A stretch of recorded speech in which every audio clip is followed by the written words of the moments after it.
it's Retro Nerd Girl, and I'm broadcasting live from the International Science Fiction Space Station. And I just saw a movie. Guess what it is? You've probably seen it in the title. It came from outer space. Oh my goodness. Yes, yes, yes. I love this. This was great. This was so much fun. This is right up my alley. You know that. You know that. So I have some information. I got some notes this time to help me. So it came from outer space, 1953. It was the first in the 3D process from Universal International. And this was also produced by William Allard. William Allard did This Island Earth, Tarantula, and The Colossus of New York. I've already done This Island's Earth, so I will be looking at Tarantula and Colossus of New York eventually. This was actually started as a film treatment with the name Meteor, created by Ray Bradbury. They hired Harry Essex to come in and make it more standard for a screenplay, and boom, we have this movie. You can actually hear some leftover influence from Ray Bradbury in the dialogue, as we have more philosophical moments throughout the film where people are kind of getting a little bit deeper than what you would normally see in a movie like this, in a B movie. You definitely feel his influence. It's also directed by Jack Arnold, who did Tarantula, Creature from the Black Lagoon, 1954, and The Incredible Shrinking Man. Oh my goodness. This stars Richard Carlson as John Putnam, and also starring Barbara Rush playing Ellen Fields. Now, Barbara only just recently died in March of 2024. She did a lot of television. She was on All My Children, Batman 1968, Peyton Place, and Peyton Place is one of those TV shows that was a star-making show. There was also Mod Squad, Murder, She Wrote. She also was in a little film that I reviewed recently, When Worlds Collide, at 1951. Oh, that was so good. That was such a good movie. Such a good movie. She actually won the 1954 Golden Globe for Best Newcomer, based on her work in this film and also in This Island Earth. She's just remarkable. What a beautiful woman. And she had an air about her, like class, dignity, and just there was just something about her that was also, there's innocence there too. Wonderful actress, and great to see her in this. So it starts off with a narration from John describing his small town. He just recently moved there, I believe, from another location. Mind you, if I have some of the story wrong, don't worry, I will watch it again. It's just my first watch, so this is the kind of movie I think I'm going to be watching many, many times. But if there is something I get wrong, please have some grace with me. But let me know. I would love for you to tell me exactly what I'm getting wrong and what I'm getting right. So, John is an amateur astronomer, but he also is a writer for local newspapers. Ellen is a school teacher, and she is, I'm not sure what, if I'm trying to figure it out, was there was something going on with her family there. She doesn't have family left there anymore, and so she's kind of basically on her own.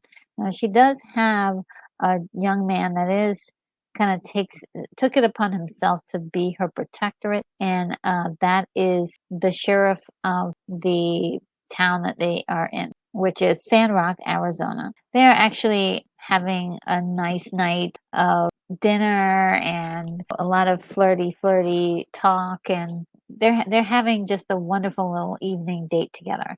They go outside to watch the stars, and suddenly there's a meteorite that has crash landed on planet Earth. And they're really shaken up about it. John gets so excited, and he gets someone to get a helicopter to go take them both to the site so that he can investigate. Because he's an astronomer, he wants to be the first to get to this whole thing. He's very curious about it all. Now, we know that it's not a meteor because we are privy to this image, which is clearly something manufactured. And we're trying to figure out, okay, what's going on here? It is definitely an alien spacecraft. We get a nice little featurette of this spacecraft as the doors are opening, and one of the aliens actually leaves the craft. We're also afraid because, okay, the alien is loose. What is the alien going to do? All the while, the music is blaring this theremin. The theremin is an instrument that was used in the 50s to create this kind of spooky vibe and really like give us the creeps, if you will.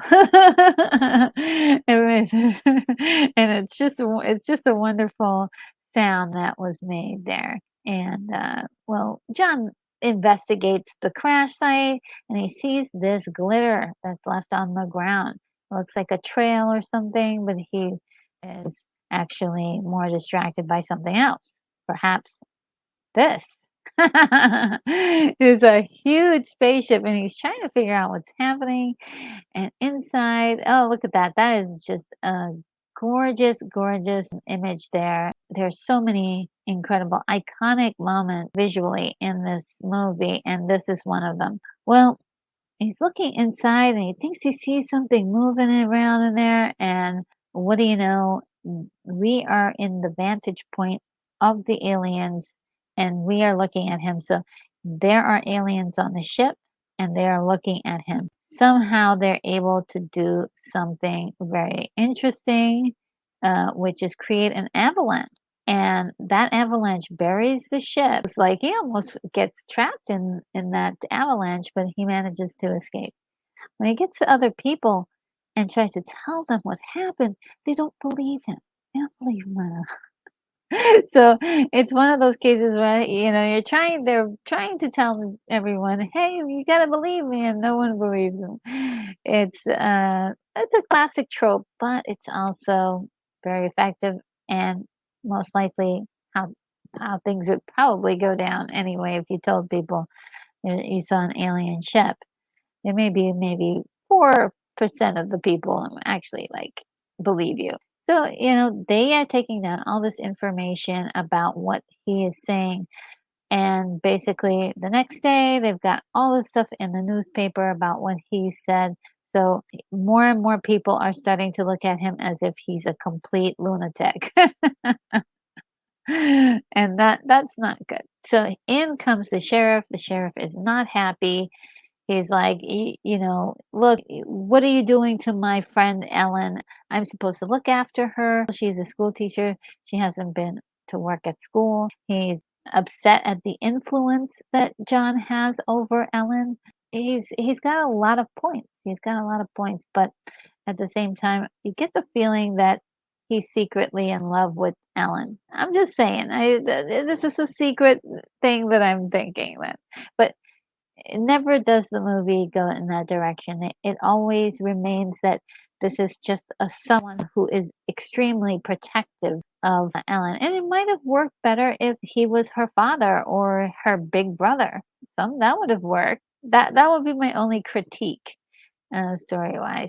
So as they are sort of trying to go back home, they bump into this alien, but when they go out to confront it, it's gone. It's really kind of interesting because at any point in time, this alien could have captured them or killed them, and it didn't. So you just can't tell what the alien is planning or wants to do at this point. John and Ellen bump into these guys that are working on the telephone lines, and one of them says to John, "Come on up and listen to the lines. They're kind of weird. There's some sounds that are coming through there."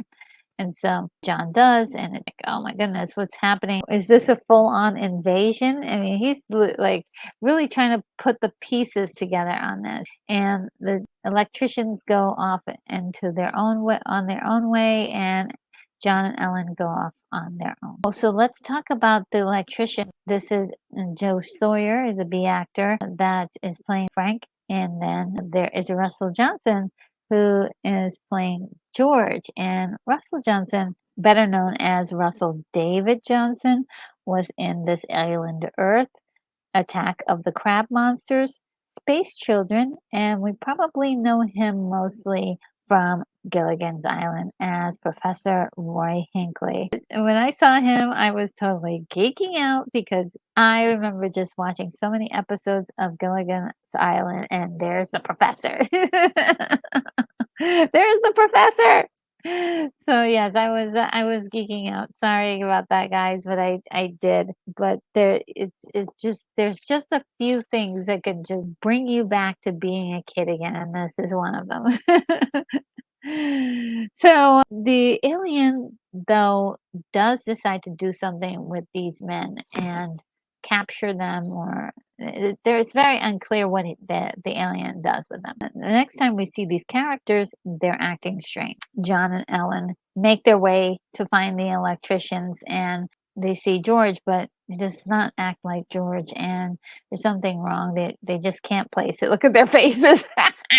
They're like, "What is going on here?" They look so concerned. It's great. And it turns out that they have not done anything to the real George. He's fine. So they are taking humans and looking just like them, but they have to keep the original people as hostage because they can't have two people running around that with the same face, right? Of course, John runs to the sheriff and tells him, "Look, this is what we found. These people, they were acting weird. We think that they killed George. Come on, let's see if we can stop this or do intercept something." And so the sheriff doesn't believe him. Of course, they go to this particular location, and there's no one there. And all they have is like traces of blood, and still the sheriff does not believe him at all. He doesn't care. He doesn't like him, and he doesn't care. So Ellen is actually separated from John, which they shouldn't. That's the rule number one. Never separate with the people you love, because next time you see them, they may not actually be those people. We knew something was going to happen. Well, there's a guy at the edge of the road, and it turns out that it is Frank, and Frank gets in the car, but guess what? He's really the alien. And as the alien, he abducts her, and there is a doppelganger created from her. But John manages to track down the two aliens inside of Frank and George, and turns out they need to repair their ship, and they need to help them.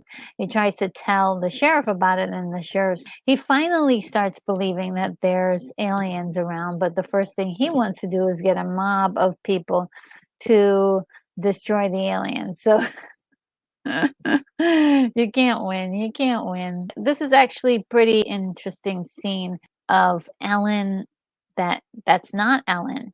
And just some of her body language is very, very interesting. It's very classic, and it's one of the most enjoyable parts because she's like trying to lead him toward the aliens. They want to talk to him, but she's just not acting like Ellen. At some point, he wants to see them in person, or he wants to see what they look like. There's a lot of moments where you see through the aliens' vantage point, which is really amazing of a concept, and I think it really lends to like feeling less like these are bad aliens, but also feeling like the fear also that must be happening with the alien. You don't know. You don't know if the alien is good or bad. So in this regard, the way they achieved that effect was that they put a bubble around the entire camera, and that creates that effect. But they couldn't do it for very long because the bubble was gonna pop. This was done in 3D, so all the features that you see would actually look like it was coming out at you in the theater. Very, very incredible. So that eye was, especially with it moving around, would come out into the screen. It almost looked like it was in your face. I mean, it was in your face, but it was really, really in your face. It's such an interesting effect. The costuming, the concept for this creature is like a jellyfish, a slug kind of creature. It's very, very unique, and I definitely thought it was very, very well done. Very well done. Uh, their trails are sparkles and glitter, and so the reason why, and I like this reasoning why there's not glitter everywhere. It disappears after a certain amount of time. So that's actually really cool. They actually thought of that little snafu there where it wasn't gonna ruin the storyline. And like for instance, in this picture here where you have the two guys here, you have this gun in the forefront and what would be your right. And if you were in the theater, that would really be right at your face. So there's a moment where he grabs the gun, and it really kind of surprised a lot of audience members when he grabbed the gun. Is it's little touches like that.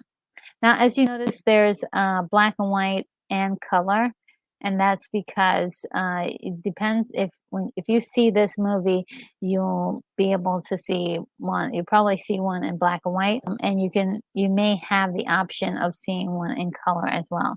At the end, we get one nice shocking moment where you see all of the people that were missing actually working on the spaceship. Now, they're not actually the people, these are the aliens in the likeness of those people. And John gets to meet his doppelganger too, who is actually the leader of this entire operation. They make a deal so that way the humans can escape. It was to buy them enough time to let the aliens actually leave the planet.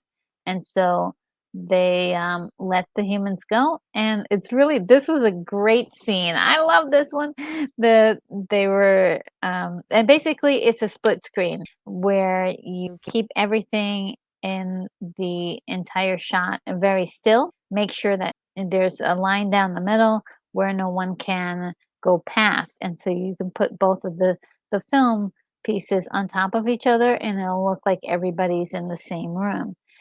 And they're following pretty good eye lines and everything. It's really very impressive, this scene, and just them, the humans looking back to see their doppelgangers is just, they were like, what? You know, it's just really cool, really cool. And so everyone is witness to the aliens leaving planet Earth, possibly to return again. And this is really awesome because this movie influenced a lot of filmmakers.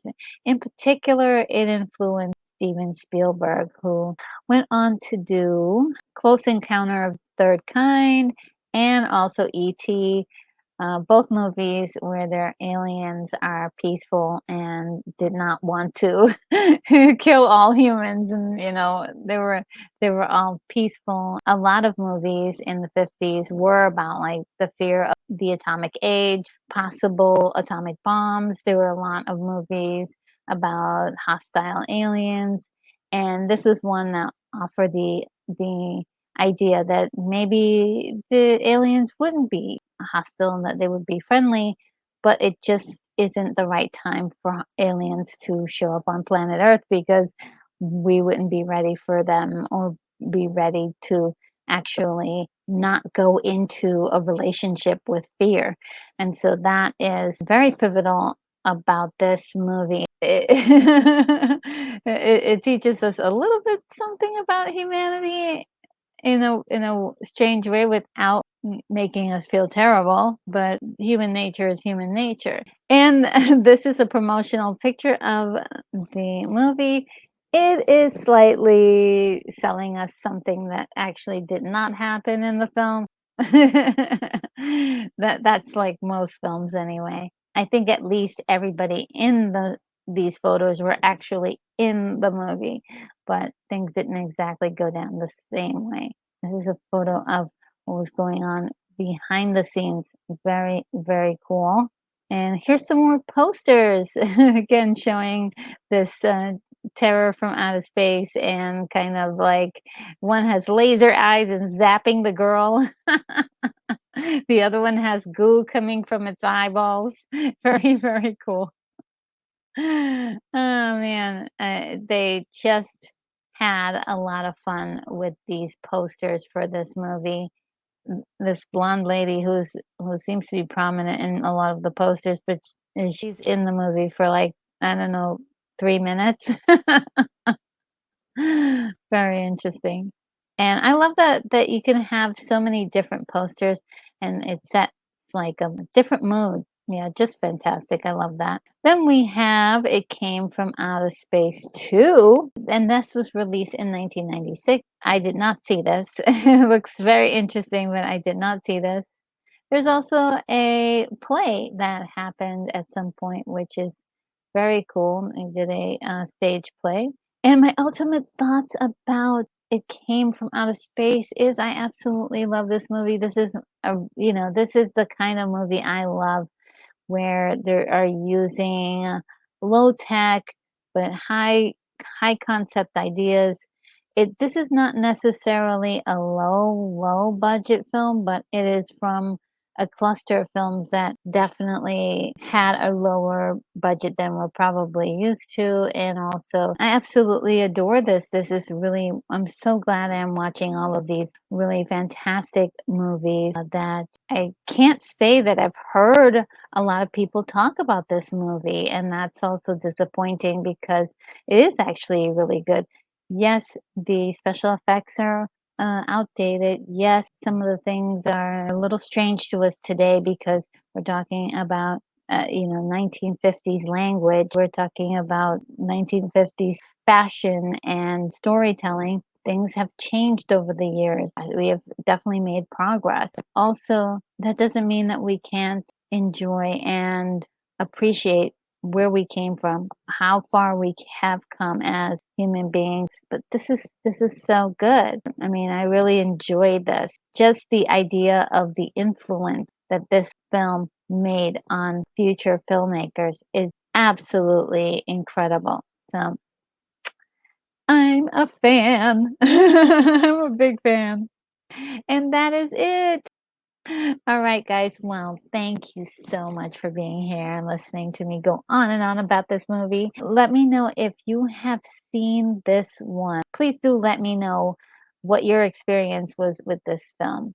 If you liked it, and or if you didn't really care for it, or if you haven't seen it, let me know if this is something you would think about seeing.